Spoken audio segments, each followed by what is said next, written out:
إنا كنا منذرين۔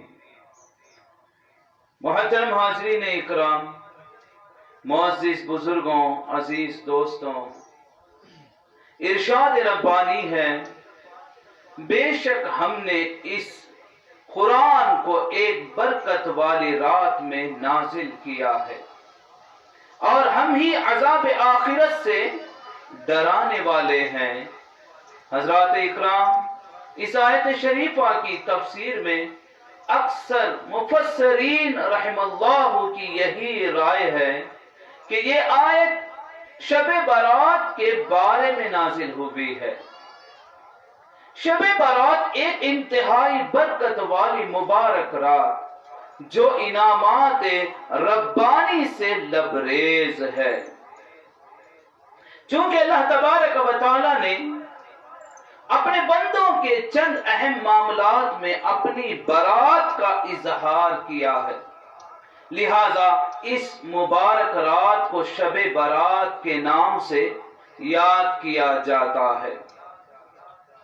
منظر صادق جناب محمد رسول اللہ صلی اللہ علیہ وآلہ وسلم نے اس برکت والی رات کے بارے میں خبر دی ہے کہ یہ نصف شعبان میں واقع ہوگی۔ محترم سامعین، آج کے اس مبارک موقع پر میں اسی مبارک رات کے فضائل و عوامل پر مختصر کچھ عرض کیے دیتا ہوں۔ سنتے چلیے۔ اس مبارک مہینے کے بارے میں نبی اکرم صلی اللہ علیہ وآلہ وسلم نے فرمایا، شعبان الشہری، یعنی شعبان میرا مہینہ ہے، شعبان میرا مہینہ ہے۔ اس مہینے کی عظمت اس سے بڑھ کر اور کیا ہو سکتی ہے کہ حضور پاک سرکار دو عالم صلی اللہ علیہ وآلہ وسلم نے اس مہینے کو اپنے ساتھ منسوب کیا ہے۔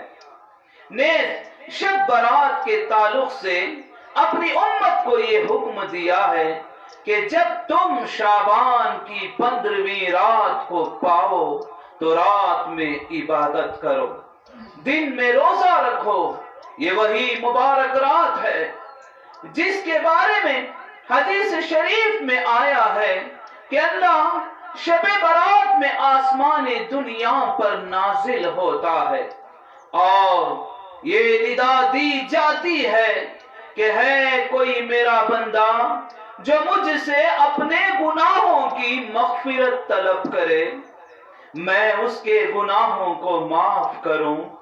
ہے کوئی میرا بندہ جو مجھ سے رزق کی زیادتی کا مطالبہ کرے اور میں اس کی مانگ پوری کروں۔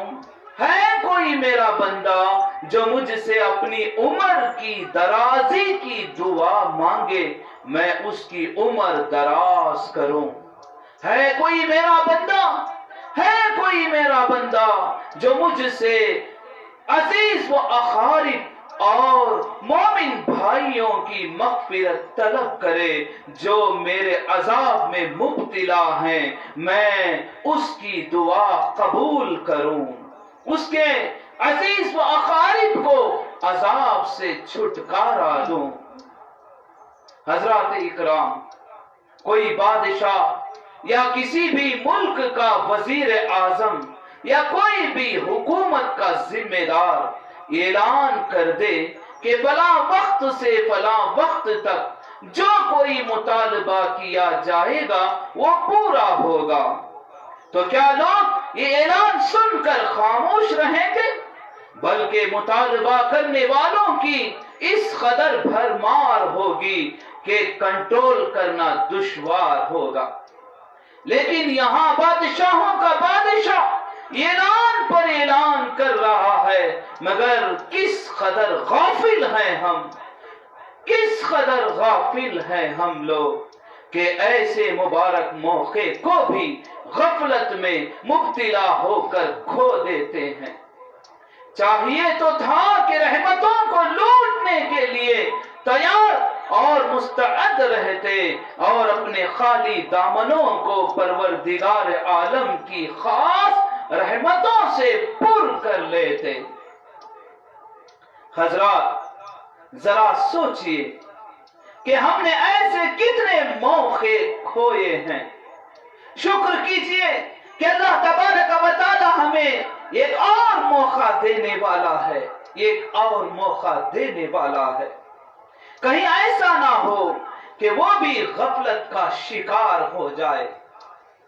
الحمدللہ الحمدللہ ماہ شعبان اپنی برکتوں اور عظمتوں کے ساتھ آ چکا ہے. ان قریب و مبارک رات بھی ہم پر سایہ فگن ہونے والی ہے، جس کے فضائل اب تک آپ سنے ہیں. چاہیے کہ اس مبارک رات کا ایک لمحہ بھی بیکار نہ جائے، بلکہ حضور پاک صلی اللہ علیہ وسلم کی تعلیم کے مطابق عبادت اور اطاعت میں گزاریں. حدیث پاک میں آیا ہے کہ فرشتے اس رات میں بندوں کے اعمال نامے بارگاہ خدا بندی میں پیش کرتے ہیں، اور اللہ تعالیٰ اپنے بندوں کے حق میں ایک سال میں ہونے والے تمام معاملات کا فیصلہ کرتا ہے. چنانچہ سرکار دو عالم صلی اللہ علیہ وآلہ وسلم نے اپنی امت کو یہ تعلیم دی ہے کہ اس مبارک رات میں اس قدر عبادت کرو، اس قدر عبادت کرو، اور پورے اجزو انکساری کا اظہار کر کے دعائیں مانگو، رو کر گڑ گڑا کر دعائیں مانگو، اللہ کی بارگاہ میں شرمندہ ہو کر توبہ کر کے رو کر دعا مانگو کہ اللہ تم سے راضی ہو جائے، کہ اللہ تم سے راضی ہو جائے اور تمہارے حق میں خیر کے فیصلے ہوں. نیز آپ صلی اللہ علیہ وآلہ وسلم نے اس مبارک رات میں قبروں کی زیارت کرنے، اپنے عزیز و اقارب کے حق میں دعائے مغفرت کرنے کی تعلیم بھی دی ہے. سیرت پاک صلی اللہ علیہ وآلہ وسلم کی کتابوں میں لکھا گیا ہے کہ ایک مرتبہ نبی اکرم صلی اللہ علیہ وآلہ وسلم ام المومنین حضرت عائشہ رضی اللہ عنہا کے حجرہ مبارک میں آرام فرما رہے تھے. درمیانی شب حضرت عائشہ رضی اللہ عنہا نیند سے بیدار ہوئیں. دیکھا کہ حضور پاک صلی اللہ علیہ وآلہ وسلم بستر پر موجود نہیں ہیں. تلاش کرنے نکلی، مسجد میں دیکھا، دوسری امہات المومنین کے حجروں کا جائزہ لیا، مگر آپ صلی اللہ علیہ وآلہ وسلم کو کہیں نہیں پایا. آخر کیا دیکھتی ہیں کہ آپ صلی اللہ علیہ وآلہ وسلم جنت البقیع مدینہ منورہ کا مشہور قبرستان کی طرف سے آ رہے ہیں. پوچھنے لگی کہ یا رسول اللہ صلی اللہ علیہ وآلہ وسلم اتنی رات میں ادھر کہاں تشریف لے گئے تھے؟ اس پر آپ صلی اللہ علیہ وآلہ وسلم نے فرمایا، اے عائشہ رضی اللہ عنہا، آج شعبان کی 15ویں شب ہے. اس رات کو اللہ تبارک و تعالی اپنے بندے یعنی اس مبارک رات کو اللہ پاک نے مبارک قرار دیا ہے اور مجھے حکم دیا ہے کہ میں مسلمانوں کی مغفرت کی دعا کروں. اسی غرض سے میں جنت البقیع گیا ہوا تھا تاکہ مرحومین کو ایصال ثواب کروں اور مغفرت طلب کروں. حضرات، اس مقام پر ایصال ثواب پر بھی کچھ عرض کر دینا اور قبروں کی زیارت کے سلسلے میں بھی کچھ کہنا ضروری سمجھتا ہوں. غور سے سنیے.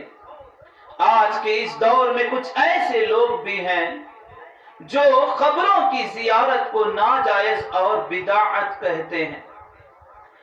ایسا کہنا تو دور کی بات ہے کہ بعض لوگ حضرات اولیاء اللہ اور صالحین کی قبروں کی طرف اشارہ کر کے ببام دہل کہتے ہیں کہ ان مٹی کے ڈھیروں میں کیا رکھا ہے. نعوذ باللہ نعوذ باللہ.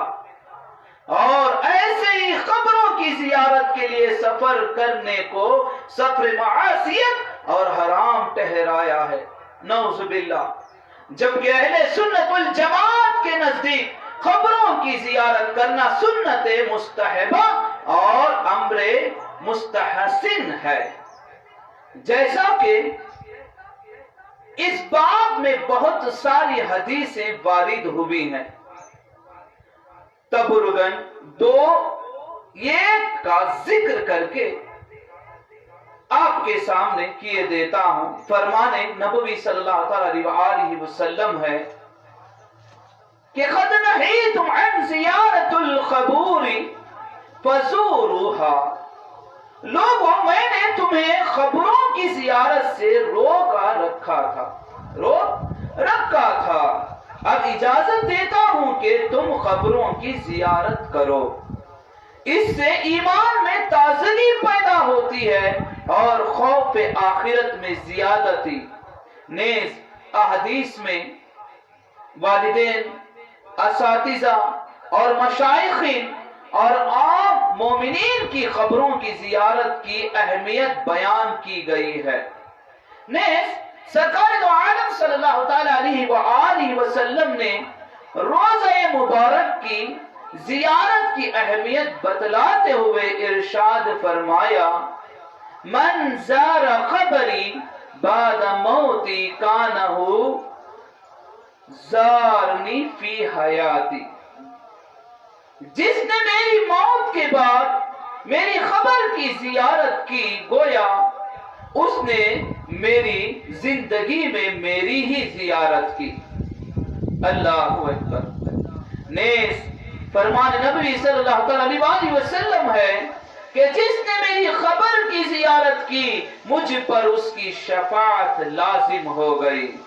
ترمذی شریف کی یہ حدیث ہے۔ ہر دور کے علماء کا فتویٰ بھی یہی رہا ہے کہ قبروں کی زیارت سنت مستحبہ ہے اور اس کے لیے سفر بھی جائز ہے۔ محترم سامعین، ان حدیث شریفہ کی روشنی میں آپ خود غور فرمائیے کہ زیارت قبور کے مستحسن اور سنت مستحبہ ہونے میں کیا شبہ ہے۔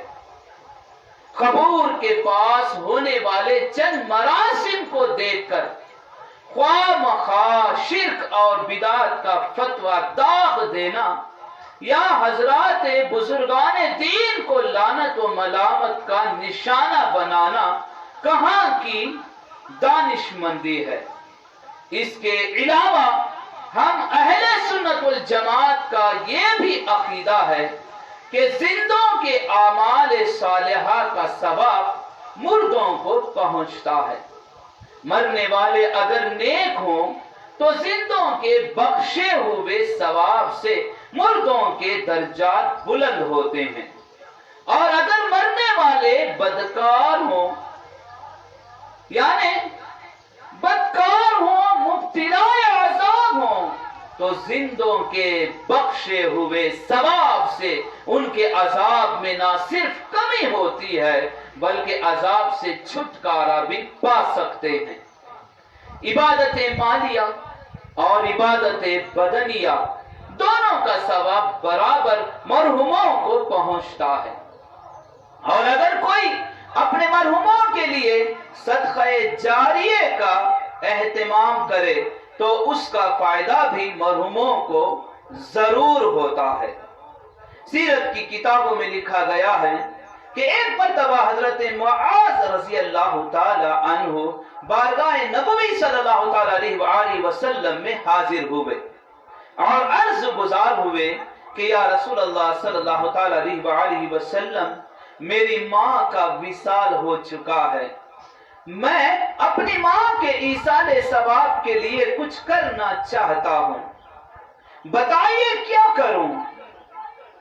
اس پر آپ صلی اللہ تعالی علیہ وآلہ وسلم نے فرمایا کہ معاذ، فلاں علاقے میں پانی کی کمی ہے، وہاں تمہاری والدہ کی جانب سے ایک کنواں کھدوا دو، یہ تمہاری والدہ کے حق میں صدقہ جاریہ ہوگا۔ چنانچہ حضرت معاذ رضی اللہ تعالی عنہ نے فرمان نبوی صلی اللہ علیہ وسلم پر عمل کیا۔ دیکھ لیا آپ نے کہ خود سرکار دو عالم صلی اللہ علیہ وسلم نے ثواب رسانی اور صدقہ جاریہ کی تعلیم دی ہے۔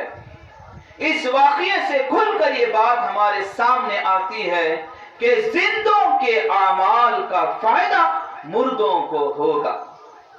ایسے ہی اس مقام پر ایک اور واقعے کا ذکر کر دینا ضروری سمجھتا ہوں۔ محترم حاضرین، روضۃ الریاحین نامی کتاب میں لکھا گیا ہے کہ کوئی بزرگ سفر کرتے ہوئے ایک منزل پر رکے، دیکھا کہ ایک قدیم ترین بہت بڑا قبرستان ہے۔ بزرگ نے رات وہیں گزارنے کا قصد کر لیا اور رات کو سو گئے تو انہوں نے خواب میں دیکھا کہ کسی مقام پر کوئی چیز بٹ رہی ہے۔ ادھر تمام خبریں شخ ہو گئی ہیں اور ایک خبر سے کئی افراد نکل کر اس مقام کی طرف دوڑ رہے ہیں جہاں کچھ بٹ رہا تھا۔ وہاں اللہ اکبر بے پناہ ہجوم تھا، وہاں پر بے پناہ ہجوم تھا۔ چنانچہ چھینا چپٹی ہو رہی تھی۔ اچانک اس بزرگ کی نظر قبرستان میں موجود ایک خبر پر پڑی جو شک ہو گئی ہے، اور اس میں سے صاحب خبر سے نکل کر اطمینان سے باہر بیٹھے ہیں۔ ان کو تعجب ہوا، سیدھے ان کے پاس پہنچے، سلام کیا اور پوچھا کیا بات ہے؟ سارے قبرستان کے لوگ اس مقام پر جمع ہیں اور ہر آدمی کچھ نہ کچھ حاصل کرنے کی جدوجہد کر رہا ہے، اور آپ یہاں اطمینان سے بیٹھے ہیں۔ یہ سن کر صاحب خبر گویا ہوئے، بھائی دراصل بات یہ کہ مجھے وہاں جانے اور چھینا چپٹی کرنے کی ضرورت نہیں ہے، یعنی ضرورت نہیں پڑتی، کیونکہ مجھے روزانہ اسی مقام پر کچھ نہ کچھ مل جاتا ہے۔ بزرگ نے یہ سن کر پوچھا، آخر آپ کا وہ کون سا عمل ایسا ہے جس کی وجہ سے آپ کو یہ اعزاز ملا؟ اس پر صاحب خبر نے فرمایا، میں نے اپنے فرزند کو قرآن حکیم کی تعلیم دی تھی اور اب وہ روزانہ قرآن پاک میں سے کچھ حصہ پڑھ کر مجھے بخش دیتا ہے، اور وہی میرے لیے کافی ہے، بزرگ نے ان سے فرزند کا پتہ اور نشان پوچھا۔ صبح بیدار ہوئے، تلاش کرتے ہوئے شہر میں گئے، ان کے فرزند کے نشان اور پتے پر پہنچے، لڑکے سے ملاقات ہوئی، بات آئی گئی ہو گئی، ایک مدت گزری، اتفاق سے وہ بزرگ پھر ایک مرتبہ اسی قبرستان میں رات گزاری۔ پھر خواب دیکھا کہ پہلے جیسا منظر ان کو نظر نہ آیا، مگر وہ صاحب جو اطمینان سے خبر کے کنارے بیٹھے ہوئے تھے اب نظر نہیں آئے، بلکہ وہ اس ہجوم میں چھینا جھپٹی میں مصروف تھے۔ وہ بزرگ دریافت حال کے لیے بیٹھے رہے اور منتظر رہے۔ جب صاحب خبر واپس لوٹے تو بزرگ نے ان سے حقیقت حال دریافت کیا۔ صاحب خبر نے کہا، کیا بتاؤں جناب، میرا جو فرزند میرے لیے قرآن شریف پڑھا کرتا تھا اور ایصال ثواب کیا کرتا تھا وہ فوت ہو گیا۔ یہی وجہ کہ مجھے اب تقسیم کی جگہ پر جانے کی ضرورت آ پڑی ہے۔ صبح بیدار ہوئے اور صاحب خبر کے گھر پہنچے تو معلوم ہوا کہ واقعی ان کے فرزند کی موت واقع ہو گئی تھی۔ محترم سامعین، دیکھا آپ نے کیسا عظیم واقعہ ہے.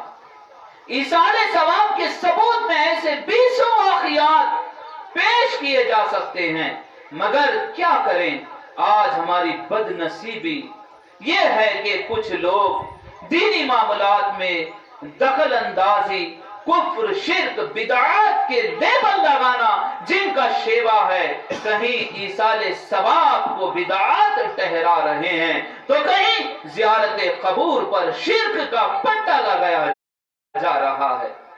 کس درجے بدقسمتی ہے.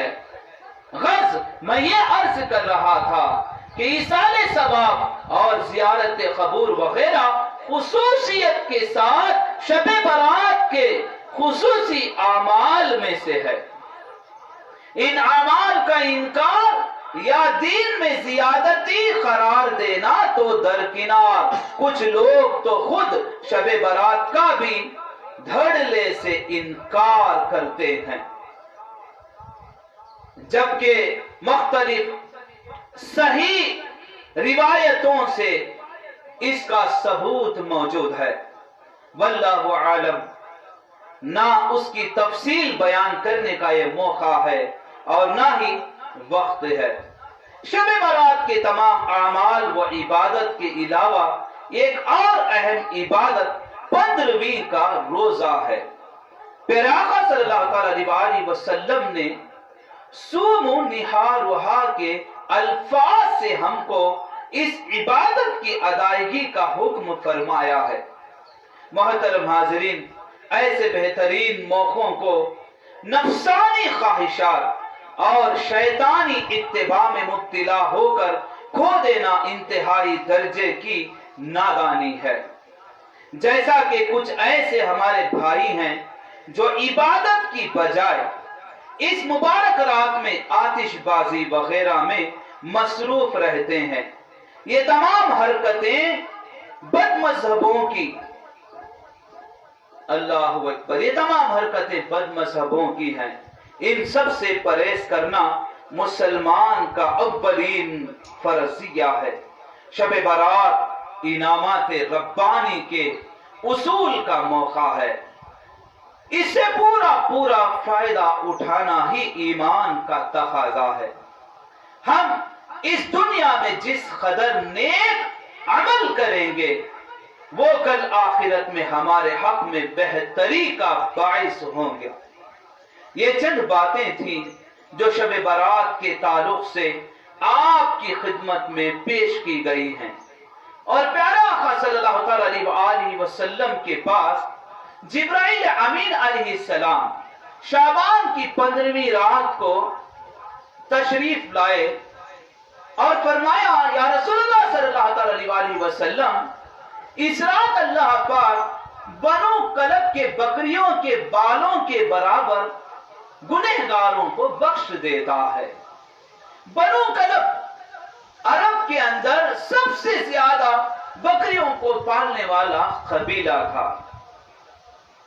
فرماتے ہیں مگر ان لوگوں کی بخشش نہیں ہوگی، کن لوگوں کی جو شرک کرتے ہیں، کینہ رکھتے ہیں، حسد رکھتے ہیں، دلوں کے اندر بغض رکھتے ہیں، اور شراب پینے والے اور رشتے توڑنے والے، بدکاری بے حیائی کرنے والے، والدین کے نافرما بردار، ماں باپ کو دکھانا، رلانا، ستانا، نافرمانی کرنا، ان کی بھی بخشش نہیں ہوتی. اور اپنے تہبند یعنی ازار کو زمین پر تکبری کے ساتھ لٹکاتے ہوئے، گھسیٹتے ہوئے پھرنے والوں کی بھی. ہمیں چاہیے رشتوں کو اگر توڑے ہیں تو معافی مانگ لیں، رشتے جوڑ لیں. کسی سے آپ لڑائی جھگڑا کر کے رشتے توڑ لیے ہیں، رشتوں کو جوڑ لیں. ماں باپ ناراض ہیں، پیر پکڑ لیں اور راضی کر لیں. اگر شراب کا عادی ہے توبہ کریں، شراب پینا چھوڑ دیں. دلوں میں کینہ رکھے ہیں، آپ کینے کو نکال دیں، دل کو خدا کا گھر بنا لیں. تہبند گھسیٹتے ہوئے، اگر نادانی کرتے ہوئے تکبری کے ساتھ چلتے ہیں، ٹخنوں کے اوپر سلا لیں. یعنی یہ ادا اللہ کو پسند نہیں ہے، ازار کو جو ہے ٹخنوں کے اوپر پہ نہ کریں. اللہ پاک مجھے اور آپ کو اور سارے امت مسلمہ کو سننے سے زیادہ عمل کی توفیق عطا فرمائے۔ یہ چند باتیں تھیں جو شب برات کے تعلق سے آپ کی خدمات میں پیش کی گئی ہیں۔ اللہ تعالی ہم تمام مسلمانوں کو ان حقائق پر عمل کی توفیق بخشے، آمین۔ وآخر دعوانا الحمدللہ رب العالمین۔ بارک اللہ بارک